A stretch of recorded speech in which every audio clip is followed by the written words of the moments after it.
अॼु मां तमामु घणो ख़ुशि आहियां छो जो असांजे सूबे जे वॾे में वॾी पार्टी मूंखे टिकट ॾिनी आहे ऐं मां इलेक्शन विड़ी उन पार्टी में वञण जो ऐलान थो कयां।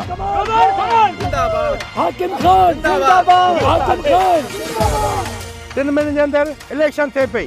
तमामु जल्द असां पंहिंजी वर्क शुरू कंदासीं ऐं मूंखे पूरी पक आहे तव्हां सभई मुंहिंजो भरपूर साथ ॾींदो। अॼोकी गॾिजाणी मूं सिर्फ़ु हिन करे रखाई आहे त न रुॻो तव्हां मूंखे वोट ॾियो पर तव्हां सभई गॾिजी हर ॻोठ में वञो ऐं मुंहिंजी वर्क कयो। इन मंच ते पहुचाइण वारो मूंखे हाकिम खान आहे ऐं हाकिम खान मुंहिंजो दोस्त न पर मुंहिंजो भाउ आहे इन करे आख़िरी नालो हाकिम खान आहे।